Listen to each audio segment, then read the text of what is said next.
Hi, I'm Kristen. Disrupting traditional management consulting through the power of AI technology is not just a movement, it's the heart of our mission. Here at Culturefy, we're empowering leaders and employees to take action. But more importantly, we're dedicated to creating work-life cultures that are world-changing. I'm so excited that you decided to join us today to be part of this roundtable discussion as we explore what's trending in HR. Welcome, everyone. I'm excited for you to join us today for another What's Trending in HR roundtable conversation. And today we're talking about how to unify your team and amplify your employer brand, igniting creativity, boosting productivity, and cultivating a truly empowered workforce. So we're looking at what does that look like in today's organizations. And if you're new to our series, we're here every Thursday at 11 a.m. Eastern, joined by a panel of subject matter experts and thought leaders. And today we have two leaders joining who have a lot to say on this subject. So I'm excited to introduce you to them. Up first, I would love to welcome Dr. Alvin Miles, who is the CEO of Miles Management International. He's also a speaker, author, and executive coach with passion for increasing equity in organizations. Dr. Miles, would you care to just say a few words to introduce yourself? Well, I want to tell you thank you to you as well as to my fellow panelist Don Long, and I'm extremely proud to be a part of this. So I've enjoyed a career in corporate as well as in academia, and now I'm in entrepreneurship. So I tend to refer myself as a triple threat. Absolutely. Well, thank you so much, Dr. Miles, for being here. We're excited to hear from all of your experience. And I'd also love to introduce our other panelists. As Dr. Miles referenced, we have the pleasure of welcoming Don Long, who is the founder and president of Long Insights. He's a former Air Force officer, and Don has excelled in leadership, earning top honors and multiple commendations, and built a very diverse career over 35 years, specializing in operational leadership roles across industries. So, Don, I'd love to give you a chance to share a few words and introduce yourself. All right, well, thanks, Chris. And it's great to be here with your team and along with Dr. Miles today to talk about this important subject. As for me, being a little more than 37 years since I left military service, it's interesting to see the dynamic of, when we talk about culture between the veteran community and the commercial enterprises that they're entering into after military service, which is a big part of one of the struggles within the veteran community. But again, just looking forward to this topic today. I think we're going to have a lot of great things happening between Dr. Miles and your team and this discussion today. So. Absolutely, and definitely interested to hear more about the perspective of how do we build inclusive cultures that welcome our veterans into our communities and celebrate the expertise and perspectives that they bring to the table as well. So definitely excited to dive into that a little bit more. And as you all know, today we are talking about uniting people and building organizational work-life cultures that celebrate all the different voices, experiences, and perspectives that make our organizations great, and how that not only boosts engagement, but really helps cultivate a sense of purpose and belonging in our organizations. And of course, we can't talk about culture without discussing branding. And at Culturefy, employer branding is something that we get really passionate about, because when you talk about because your brand is who you are, and your culture, it's your brand in action. So as we talk about this topic of building cultures that really celebrate our teams and our people, I'm excited to just dig into what does that look like, to how do we build this into our brands as well. So now, as a reminder to those who are tuning in live, please utilize the chat at the bottom of your Zoom screen. We want to hear from you. We want to hear from your experiences. What are you seeing in your organizations? What's working well? What questions do you have? And also be sure to use our Q&A function as well. Please drop in questions. I have a ton of questions for our two panelists, but I know you guys don't want to just hear from me, so we want to hear from you guys as well. So make sure you drop in your questions, and I'll do my best to add those into the conversation as much as I can. Now, to kick things off, I want to go ahead and share a few quick stats from an ADP 2024 trends report. So obviously, we're talking about trending topics and what that looks like as we go into the new year. So, what is the future of when we talk about DE&I strategies? Well, leading with inclusion is becoming a priority, with inclusion now leading many DE&I initiatives. However, the shift is still being evaluated, and I know our panelists will have some thoughts on that as well. And of course, we could go into the weeds of compliance, but there's so much more to dig into when it comes to this idea of this topic of inclusion and the link to overall organizational prosperity, which at Culturefy, we like to think of organizational culture as work-life culture, where your organizational culture is really finding that perfect balance between work and life, right? Because more and more organizations are recognizing that their people, their employees, they don't just shut off their experiences, their life when they show up in the office and they clock in at 9, but really embracing the holistic employee. So as we talk about developing cultures that welcome and embrace your people authentically and celebrate the backgrounds and experiences that they bring to the table, that culture that you're developing is really finding that perfect balance between your work and life in your organization. And that's really where your people come alive and your performance takes off. And as we're headed into 2024, a stat that kind of jumped out as we were researching some of these trending topics is that 53% of employees are saying that their organization has gotten better in this area over the last 3 years. And so I really am excited to dive into more of what this topic looks like as we dive into this conversation with our two panelists.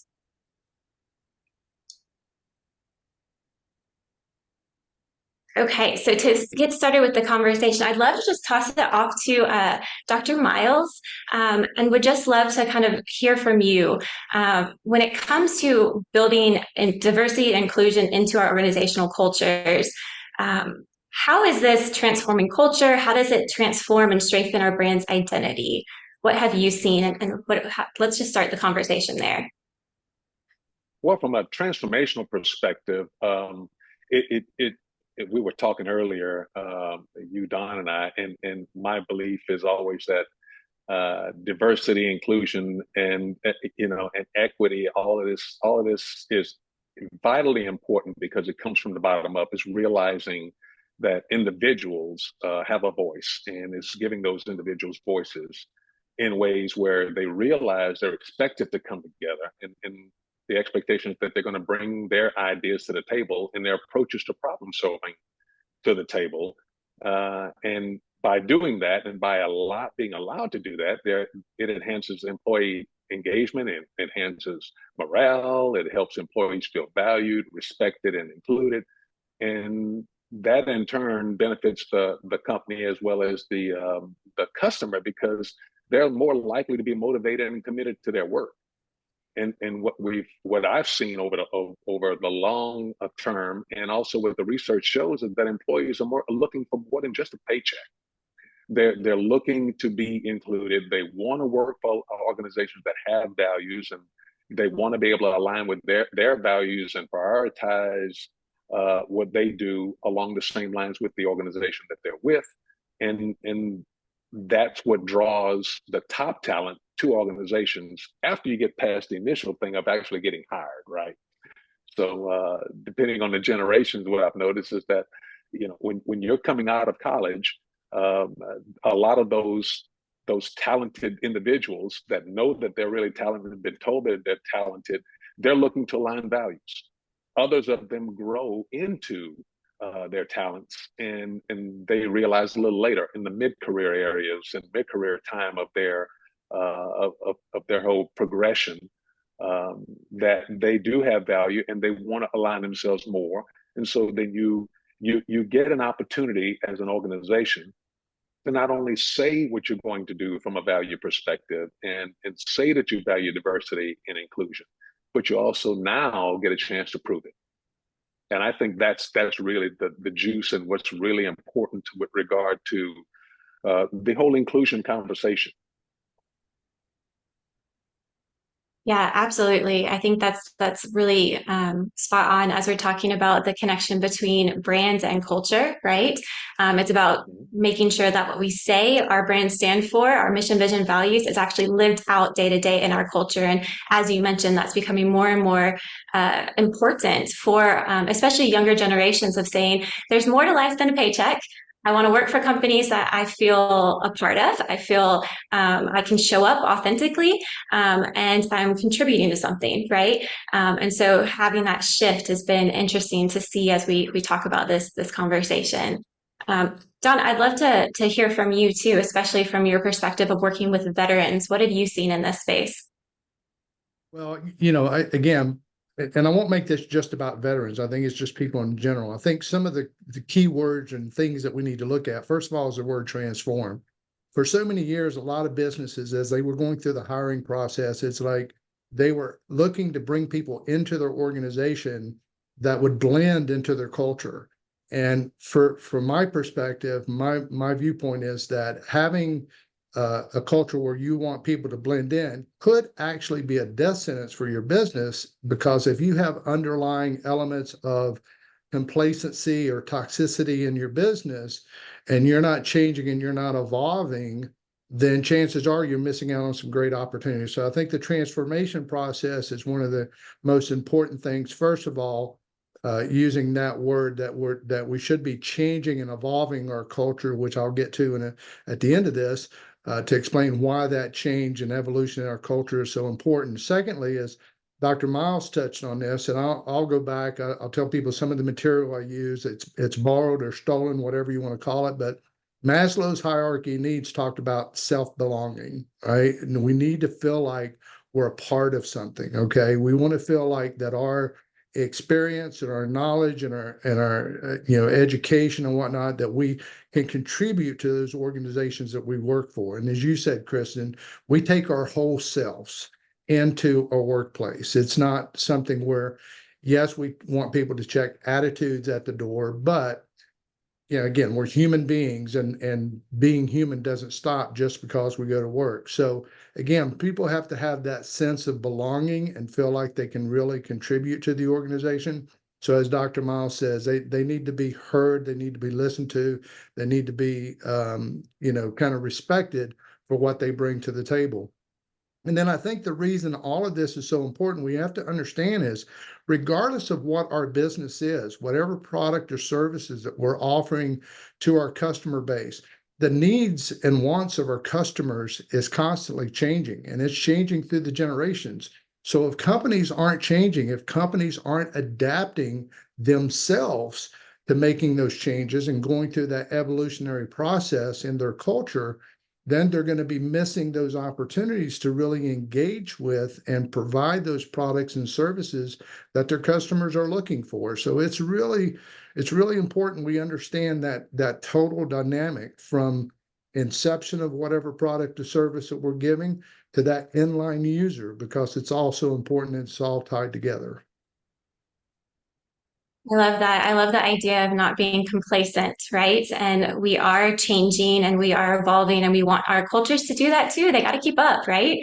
Right. So I love that perspective.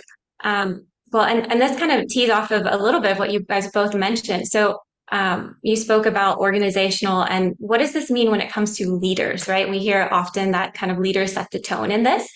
So what role does leadership play in kind of leading the charge of these conversations and helping to make sure their organizations are not complacent and they're developing cultures that resonate with their teams, but also, to your point, Don, all the way to the end user of their product or service? Is that question to me? I'm sorry. Don, I'll let you start on that. Okay, yeah. Actually, when it comes to leadership, there's a big misconception between management and leadership, and I always teach that we can't manage people. I always say that we can manage time, space, and material. When it comes to leadership, though, the first and foremost, as leaders, we all always have to realize that we should continue to grow. We should continue to learn.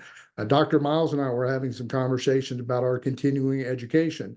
I mean, unless we're working to improve our knowledge and our abilities, we can't be the type of effective leaders that we need to be to engage our people. And I always say, and again, this is from my perspective, is that we can't motivate people. What we have to do as leaders, we have to know what the internal drivers is of our people. We have to know what motivates them. Some are motivated by time, recognition, any number of things. And as leaders, we learn what that is so that we can engage them and we can take and promote and encourage those good behaviors. And we want to find ways to discourage any of those negative attributes they have. But again, it's all part of leadership, is how do we as leaders lift others up? And that, because that's our job, that's our role, is to lift others up, to make them know that they are just as much a part of our organization, our company, and that they, as Dr. Miles alluded to earlier, they need to feel valued. Yeah, you're exactly right, Don. I've got a saying that the speed of the leader determines the pace of the pack. And the bottom line is that leadership always plays a crucial role in determining how diversity and inclusion is embedded within an organization. And it's like a baseball swing. I'm going to be using quite a few sports analogies, but it's like a baseball swing. When you're waiting on the pitch, it's just like individuals who are saying, okay, does this company really have what they say they have? Are they really as diverse and inclusive as they say they are? And then when the ball comes, it's okay, I'm hired, I'm in. And now we're taking swings and we're looking around to determine how leadership is actually responding. Are they bunting? Are they hitting home runs? Are they just hitting singles? Are they getting triples? How are they responding in certain places? And those places they're responding and we're expecting them to respond is, number one, in the boardroom. As our leadership representative of our organization, and as our leadership representative of the customers we serve. And also in crucial thin slices of behavior, like when they're standing in front of reporters doing a press conference or responding to difficult situations. Is there inclusiveness there, or are they kind of really just kind of CYA, for lack of a better expression? And so leadership always plays a crucial role because you're setting the tone from the top, as we mentioned earlier, and we're setting up that expectation, but we're also creating that culture. And that culture, of course, with Culturefy, helping sometimes is to make certain that what we say we're doing and what we're actually doing, which is again being measured by the people and the talent that we bring on, they're always looking, they're always testing. We want to make sure that there's synergy between those. We don't expect leaders to always get it right, but we do expect leaders to understand that when they're not getting it right, that they have their finger on the pulse and the temperature of what's going on in the organization, a la the culture, so that they can go back to the individual organizations or ERGs and understand what needs to be done differently, how they should handle it differently. Again, nobody expects leaders to get things right 100% of the time, but the whole thought and intention of getting it right is really crucial and critical. And then, of course, embedding this inclusion and diversity into the business practices and making sure that the metrics reflect that. Leadership is responsible for that. If leadership doesn't feel like it's necessary, then it won't be. If it's just a rubber stamp, then that's another thing. But again, talent is always looking, and that brings into play talent acquisition and then talent retention. Remember, just because you bring them on doesn't mean they're going to stay. They've got to have a compelling reason to really know that they're being included and that leadership wants them there by and large. And for most of the research I've seen, that leadership most of the time extends to really just your individual first line manager, the manager you report to. But then there are other individuals in the organization, other talent that look at it and say, hey, let's look a little deeper. Let's look a little higher, and let's see how far up our leadership really is in terms of making certain that the things they talk about and the reason why I came here is something that's being echoed throughout the organization. And last but not least, I think, holding themselves accountable is a key role of leadership as well, in making sure that inclusion is paramount throughout the organization. And all of this, I think, really boils down to leading by example. So a long-winded response to your question, Kristen, but I think leadership obviously plays a crucial, critical role. Absolutely. I love that leadership by example. Our CEO often says something similar of a leader is not a position, it's an action. So really leading by example, which I think you both spoke to, and just how critical that is, and making sure you have a pulse of your organization. And so that kind of brings me to kind of a two-part question. So the first one is, if somebody joining us live today is saying, okay, I think what you're talking about really resonates. We could do a better job of getting to know our people. What have you seen work if somebody says, how do I get to understand what is resonating with my people, what they're looking for, what they're wanting? I think you both spoke to the importance of keeping your finger on the pulse of your organization. What are some ways that has have you seen work? That might be some examples for people listening. And then tangentially to that, when it comes to bigger strategies, how have you seen these efforts really lead to retention and engagement, which Dr. Miles, I think you spoke to. So kind of two-part, how do we get to know people and in our organization what they want so that you can keep a finger on a pulse? And then how do these efforts that actually are, what are the efforts that are actually working and they're linked to engagement and retention? Don, which you Dr. have Miles, a I'll let preference you you, like? Alvin, I'll let you Okay, take that one first. sounds good. So how do we get to know people? And it's an interesting question in that it seems intuitive, but be honest with you, Kristen, you're nailing it, because most of the time that is the question that leaders tend to grapple with for some reason. They tend to grapple with, how do you get to know your people? Well, you get to know your people by talking to your people. And if you really want to, because I've seen leadership across the board. I've seen it, as I move through my career, I've seen it where some leaders are very comfortable talking to people in their organization one-on-one, hall talks, heading toward the water cooler, as it were, the virtual water cooler these days, and getting to know them in a one-on-one fashion, taking them out to coffee, having lunch with them, etc. And then now I've seen a little bit more of a collective way to connect with people in the organization and hearing them, a la employee resource groups or business resource groups, where you're engaging with a larger group of people that are focused really around certain initiatives and affinity groups.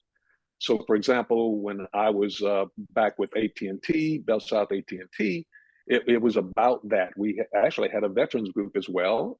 We had a Black and Latino group. There were Pan-Asian groups, and lots of different groups that felt there were safe spaces for them to be in. And so they felt included in the organization, and they felt like they could come together and say, okay, I'm feeling this. Is this real? Or, let me kind of test the waters here. And at the same time, once they came together and explained, and really were able to express who they were, the leaders then could tap into that. And those leaders could then spend time with those groups and really get to understand what's going on within that particular affinity group. These days, there's a lot of focus on disability inclusion and LGBTQ plus rights and things of that nature. So these are meaningful issues within the personal lives of individuals that are talent and are expected to really bring your brand to the next level. And so how do you connect with them? Well, again, there's a variety of ways, but certainly ERGs and DRGs are one, and I'll kind of leave a few others perhaps for Don. But then from there, I think your second question was really about, now that we've connected with these individuals, how do we then take it to the next level? Did I understand that right, Kristen? Yes, correct. Yeah, how do you take it to the next level? And it is by giving those people a seat at the table. And so representation, inclusion is about representation, and representation is easily seen from the outside. And so when, for example, upper management makes certain that for a vice president of an organization, to get to that level, he or she has got to have on their line item that they're championing some ERG or BRG. That would be fantastic, because now this group of people, this ERG, has a champion that they can talk to directly, be able to bounce ideas, quote unquote, off of, understand a little bit more about why the company is taking certain positions, and understand why, and help the leaders to understand, okay, here's why that is not beneficial for this particular affinity group, and how you can go and have a symbiotic relationship about the yin and the yang of business. All of this stuff about how to connect with people and how to communicate with people, it's really about the culture of the organization, and a vibrant culture of the organization. Because as I said before, nobody's going to get it right 100% of the time. It's just impossible. But the intent to do so, and the intent to keep the communication lines open, is vital, and it is everything when it comes to the inclusion aspects of what we do as an organization, or what you do from an academic perspective. It's all about inclusion. So hopefully I was able to answer a little bit of the question. Yes, absolutely. I know it's a big picture question. So, I mean, I'd love to hand it off to Don too, and hear your thoughts on the same thing. How do we connect and get to know our people? And as Dr. Miles shared a little bit about, what does that look like of putting that into action? Yeah. Well, first of all, we've got to realize that it really depends upon the size of the organization. What Alvin had to say about the fact that, we got to talk to our people, get to know them. Sometimes, and again, a lot of this depends upon the size of your organization. If you have, 100 versus 100,000 people, obviously you're not going to be able to have lunch necessarily with 100,000 people.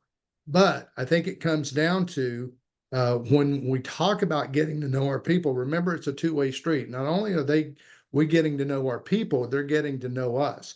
So I'll tell you from my history, from my perspective, going back to my military days, I had to realize that when I was going into an environment that I was in charge of a group of individuals, I have to understand that they were used to someone, not me, that they dealt with previously that was in charge of them. So I had to kind of get to understand what they were used to as far as a person's, again, they may have had a manager before versus a leader, somebody with a leadership style. So I had to get to understand what they were used to in order for them to get to know my style, how I endeavored to engage and what my expectations were. And then I had to talk to them with the understanding that sometimes I would have previous managers from a department whisper things in my ear about certain individuals. And what I would tell those individuals is to say, look, we're starting a brand new relationship here. We have like an etch-a-sketch between us, and we're going to draw out what our relationship looks like with each other from this point. So regardless of what their history was, sometimes I hear stories of, oh, well, that person's not a very good worker. Well, that's somebody else's opinion. I would find out that there would be ways to engage that person that maybe they were a B or C performer before, but engaging them at a different level and giving them an opportunity to participate more proactively in the business, which is what we're talking about with inclusion, is all of a sudden you discover they're an A player, but it's just because they didn't have the right engagement to begin with. So again, we got to be careful about going in with preconceived notions with a group of people and start that relationship from scratch. And I think the way we have to do it is depending upon the size of the company. I think it's inherent upon businesses to look at their organizational structure and say, are we creating a model at the upper levels of leadership? Are we creating a model, and are we, again, fine-tuning what we need to, as Alvin says, we're human and nobody's perfect. We make mistakes and we make adjustments. But are we trying to do those things at the top level of our organizations, and then copying that or repeating that or training that down through the levels of our organization to where it gets down to the bottom level, being careful that we don't do anything like the movie Multiplicity, right? You don't want to, anybody saw that movie knows that if you make a copy of a copy, it's not quite as sharp as the original, right? But you want to make sure that as you're duplicating this, that you've got your checks in there to make sure it is, you can't tell the copy from the original, right? You want to make sure that you're so diligent on your approach in diversity and inclusion throughout your organization that it's not being diluted as you get it down through the various chains and whatnot. So it's not an easy process. It's a very difficult process, but I think those companies that get it right, we see how well they perform. Those companies that get it wrong, those are companies that have gone by the wayside, right? And so the proof is in your customer base. If you've got a strong customer base, then chances are you're probably not 100%, but you're probably doing things closer to right. If you're keeping your customers happy, if you're keeping your customers engaged. Absolutely. And I think, Don, to your point, I mean, it's going back to the customers. What do they think? I mean, that just goes back to the brand culture link that there is, right? Because if people are engaged in your organization, that's going to naturally spill outward, right? So as you are recruiting talent, even if people who are not potential applicants are seeing that branding, they're engaging with your branding. So not only are you able to attract talent that aligns with your culture, but it's also increasing brand awareness. It's increasing brand equity for those consumers, those ultimate clients that you're talking about. So it's all interconnected. And I think you're spot on in, it's not a one size fits all, especially for the different sizes of organizations, right? If my team is all in person, connecting and learning and getting to know each other is going to look differently than if I'm a global organization and half of my team is remote. Some people are hybrid, some people are in office. And so utilizing technology really, I think, is critical, right? And how we can really help move the needle and utilize some of the technology that exists to bring people together. But also not forgetting that old fashioned, let's grab a cup of coffee, let's chat in the hallway, let's get to know people. But I think that's really important to talk about. And so speaking of technology, I would love to just hear your thoughts on what other ways that you have seen that technology can help move the needle in this way, as digital platforms are being enhanced, and how can we leverage some of the technology that exists to really help bring teams together in the way that we've been talking about. Maybe I'll throw that. Yeah, go ahead. Yeah, well, I think one of the first aspects is I think we've got to get over our fear of technology. There's an aspect of or thought process that perhaps technology is coming on board to replace, the human workforce, and that should not be the case. What we need to realize is that we, especially as a nation, we need to take advantage of this technology so that we have the opportunity to take and produce more, produce better for our customers with a diminishing workforce. We're constantly hearing about how there's not enough workers engaged in the workforce. There are some menial tasks that in the past, again, there were a lot of injuries and whatnot, that technology has helped us avoid that from people getting hurt, injured at work, use of technology. And I think that the first thing is, again, getting over the fear of that and understanding that technology is meant to help supplement the workforce. I also think too, especially when we talk about technology in the role of AI, and I think I've had kind of offline discussion with a couple of your folks at a chamber event not too long ago, talking about, as we talk about AI and the use of AI and whatnot, we have to realize that, just like we need to be diversified in our businesses, we need to be diversified in our approach, that when we're creating these AI platforms and the algorithms and whatnot, that we are bringing together diverse individuals to help with that programming, so we can avoid programmed biases into those AI technology platforms. So I think that's important. But again, I think we got to get over the fear of technology and understand how that is supposed to help enhance the human working condition.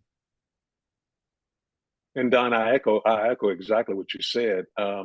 So when I think about how to use technology from the beginning to the end to enhance inclusion and diversity efforts. I start with the recruitment and the hiring, which is, you touched on this, which is, AI and being able to use that to improve this recruitment and hiring process to attract these diverse candidates. And these tools can help to remove the bias from the job postings and the candidate screening process and make sure we have a more diverse pool of applicants. And there's precedent for that. There's companies that have done this. I won't go into the names, but then you step into the training and development. So, that was one area that I spent a lot of time in corporate. And so having virtual reality these days as a training program to be able to help employees understand and address unconscious bias that you brought up earlier is an important thing that can be done versus online courses, virtual reality simulations, et cetera. That's the way that technology helps in that area. And then what I mentioned before was employee resource groups, using it from a technology perspective to really step into launching Facebook groups within on your intranet. Companies have these intranets where it's a closed system and they can collaborate, they can communicate, et cetera. And you can have lots of good conversation there that continues to spur on the diverse and inclusive areas and overall embed this into the organization. And then you move into feedback surveys, engagement surveys, which is another way to continue to get feedback on what's working, what's not, what could be implemented, and in taking ideas from various groups of people or various individuals, and that's really focused on could be focused on some of these diversity and inclusion initiatives. So online surveys and feedback forms are important as well. And then, the whole teams, the platforms now, I know the communication platforms are big, especially ways to be able to communicate.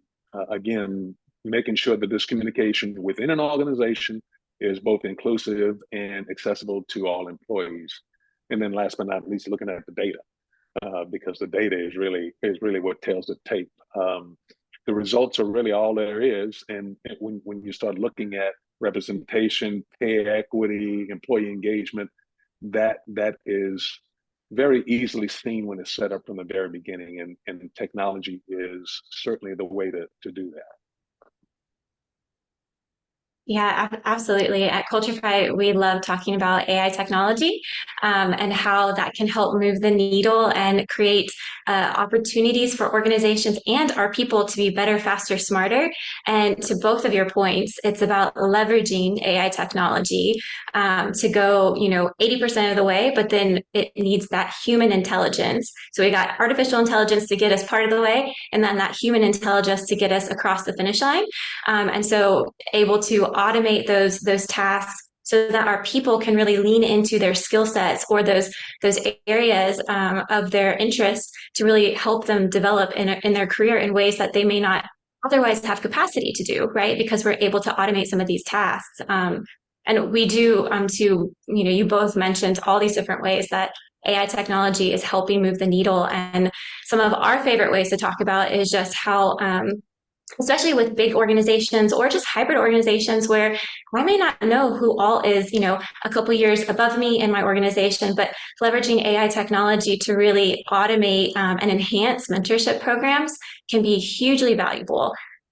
Recommending based on your profiles that you have and your interweb at your work, and saying, Kristen, you should connect with this mentor. And it may be someone that I didn't know existed. And I may never have crossed paths with initially. And so when we're talking about building relationships, learning about our people, creating that culture that is actually representative of our brand, making those connections, especially in a hybrid virtual world or just a huge global company, can really help move the needle in those ways. And especially, Dr. Miles, you mentioned ERGs and utilizing AI technology to help manage those, right? Creating content and just facilitating communication can really help go a long way in giving more capacity for our teams so that they can still be productive and they're getting their goals and tasks done. But they also have the capacity to invest time in these events, these culture groups, so that they can connect with people and learn from one another, which I think is really exciting. So there's a ton of different opportunities with technology to really help organizations move the needle here, which I think is just more and more exciting as we dig into that. And so, Chris, if you And don't mind, if you have a split second, what's interesting about what you just walked through and the question that you asked and that Don and I worked on is that these technology solutions are solutions because they're solving problems, right? And so, and we have to continue to remind ourselves that there are certain things and problems that inclusion and diversity is solving.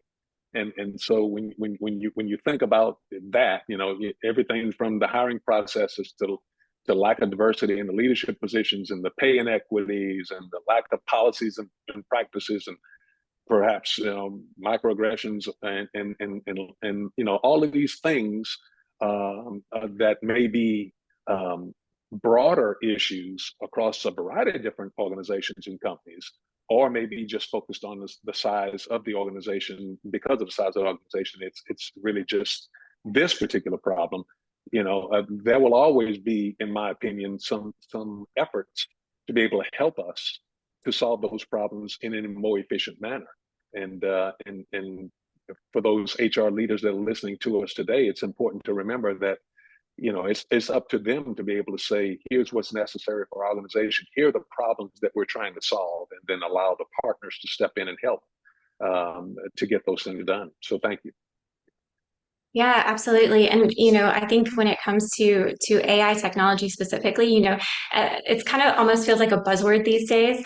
What does it actually mean? What can it do? But at Culturefy, we are an AI powered platform. And so our AI technology really helps with analyzing all that data, helping us go deeper than any human brain can do on their own in a much faster time span. And I, for one, am always grateful for that, since I am not a numbers person in our team.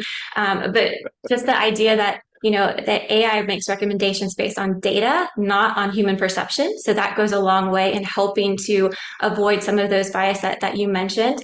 And our AI is really trained with empathy too. So that empathy lens of trying to say, well, what does this mean for our people? And so thinking through building cultures based off of empathy is really important as we think through how all of these topics around inclusion and diversity come together. And we've had some comments in the chat too, just affirming this, what you both are saying too, that technology can help build communities, and AI can help with, again, the mentor-mentee pairing. And so really helping to, especially for small teams, it can be a lot of work, right? Managing those.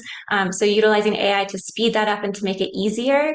We're all about making things easier. And so that's definitely something worth mentioning.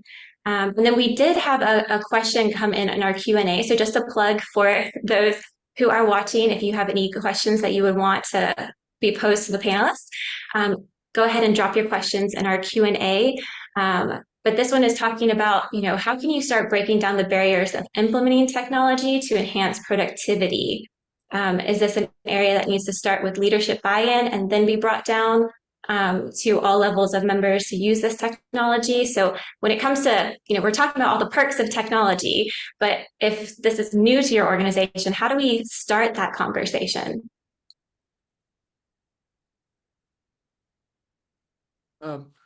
Again, I'll go back to what I said earlier about the fear and misunderstanding about how technology is supposed to help us. I think it's just so important, and you're right, it does start at the top.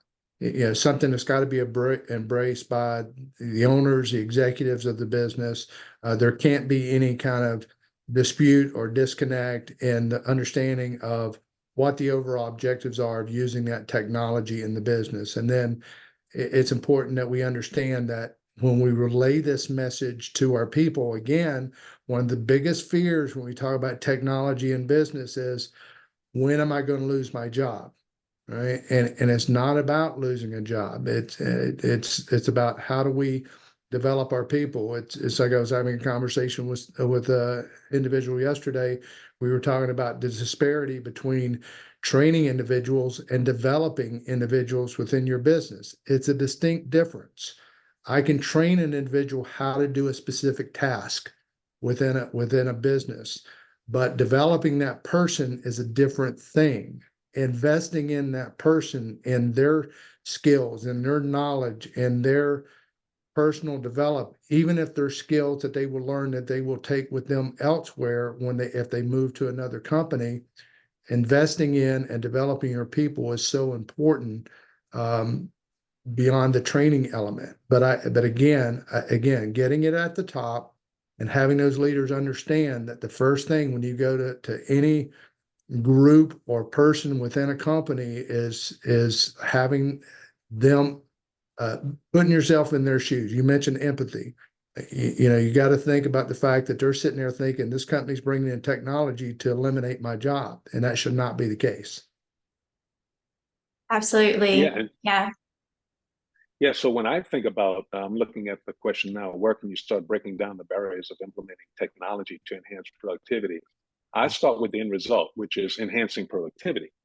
So if you are a person in the organization and you have ideas of how to enhance productivity, either through efficiency methods or one way or the other, then the way to get those barriers reduced is to show the business case. If you can show where it enhances the return on investment for the organization, more likely than not, implementing technology will not be as hard a sell as it would be without being able to show the return on investment. Technology has a cost associated with it, of course. But at the same time, if you have a solution and that solution can help overall and you can demonstrate the benefit or at least talk through the benefit or at least understand that the perspective you're taking is the perspective of the individual that makes the decision, then it becomes an easier sell. It's not easy, but it's easier. And so when it comes to enhancing productivity, all companies want to do that. I think the issue becomes, how are we going to do it? And so if you can show, yeah, by utilizing this particular or implementing this particular technology that is, low cost, no cost, whatever, we'll be able to save this amount of money, or we'll be able to help it that way. Now you're speaking their language. And when you start speaking the language of the person who holds the paycheck, who actually writes the checks, they're saying, okay, well, now you're talking my language. Let's sit down and talk. Come on, sit down and have coffee with us, or show us what you mean, or whatever. And then you got a conversation. So the first thing is, once you've got the idea, move the idea to a conversation. If you can get an audience, then from there, you can make your point even better. Yeah, I mean, it sounds like what you're both saying is that it takes almost educating and selling the case to both leadership and to the individual user, right? Because it's what we say a lot at Culturefy when it comes to that fear, Don, that you spoke to about AI is going to replace me. It's not about taking your job. It's about taking your job to the next level, right? So learning how to utilize it.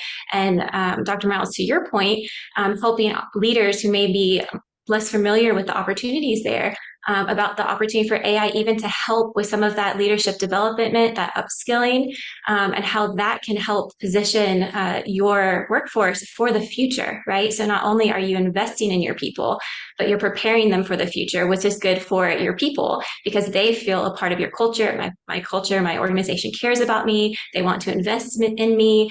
But then also it positions your organization and supports the bottom line because you are ready for what's coming next. So I think there's great opportunities there.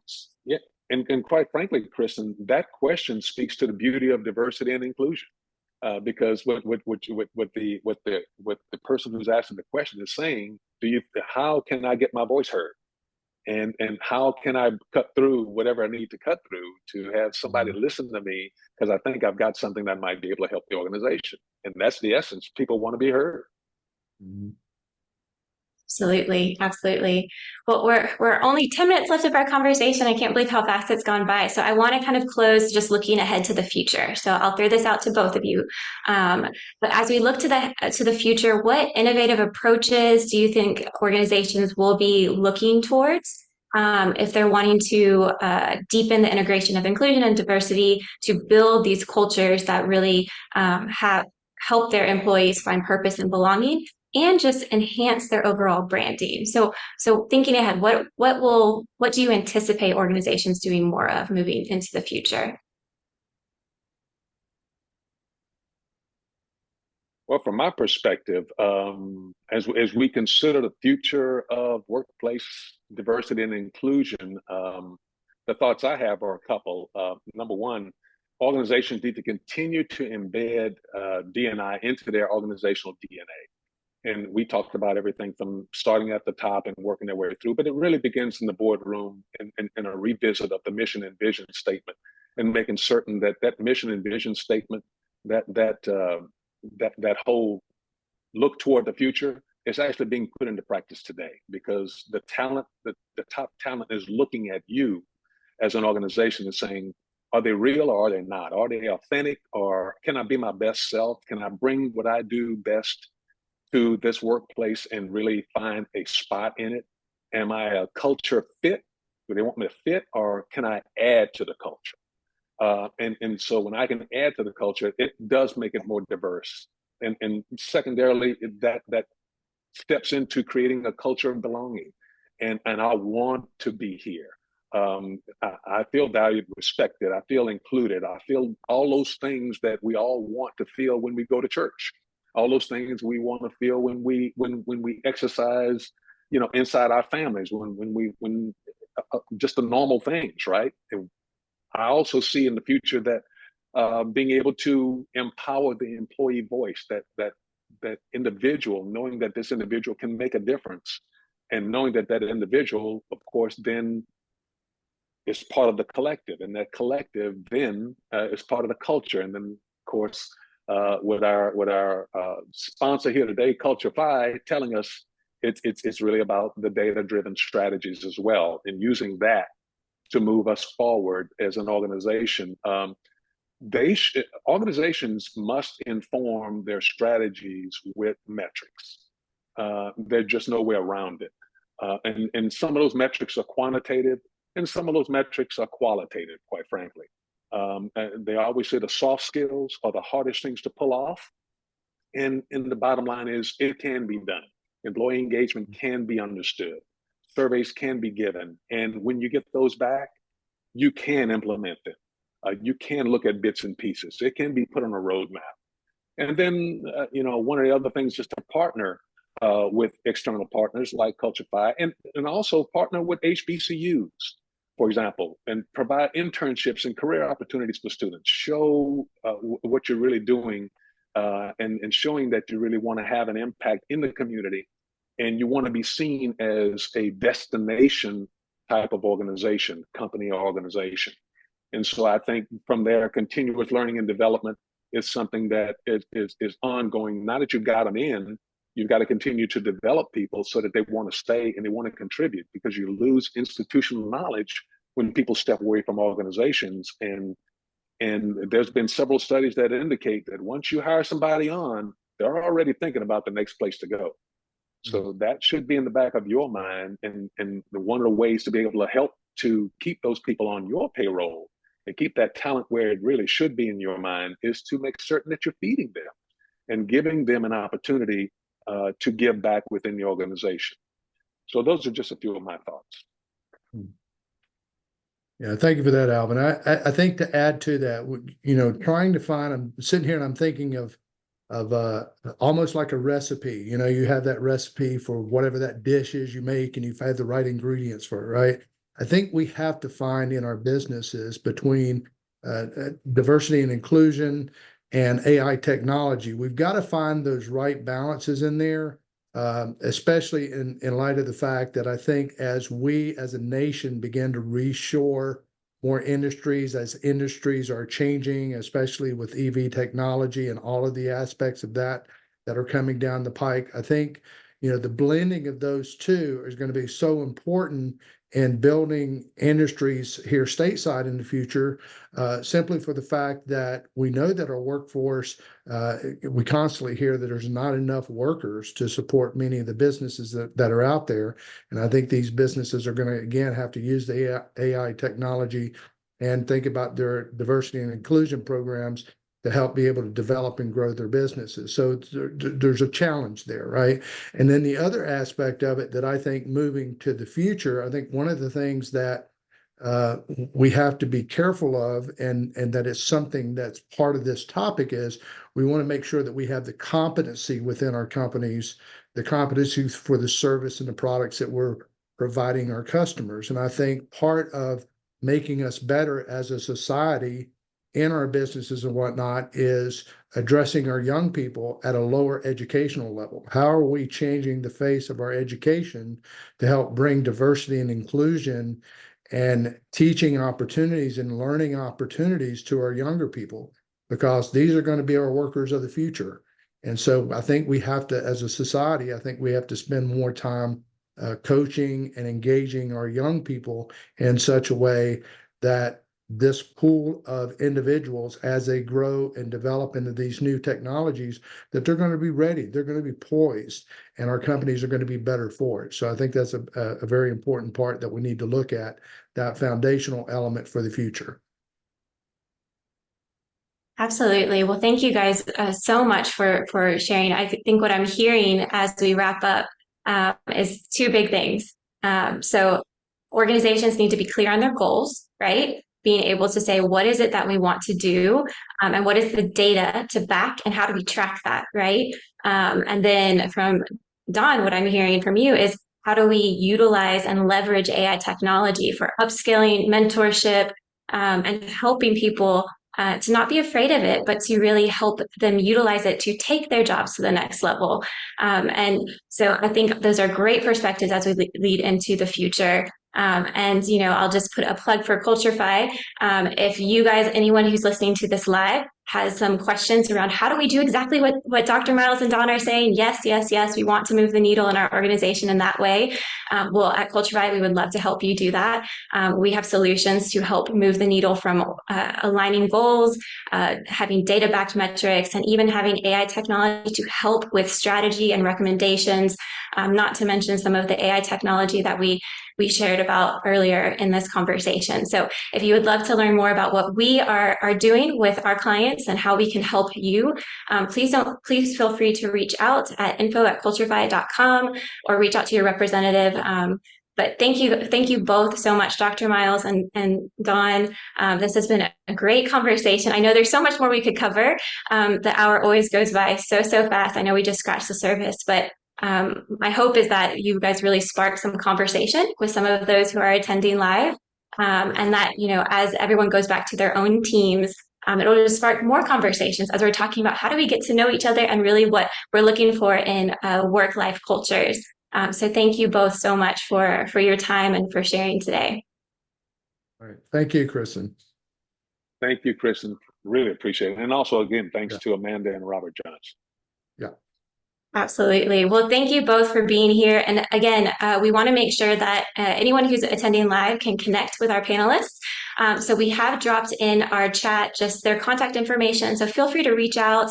Our hope here is that we're building a community for knowledge sharing, but also so that you can connect with our panelists of experts and go deeper in some of these topics that spark your interest. So please feel free to reach out to them there.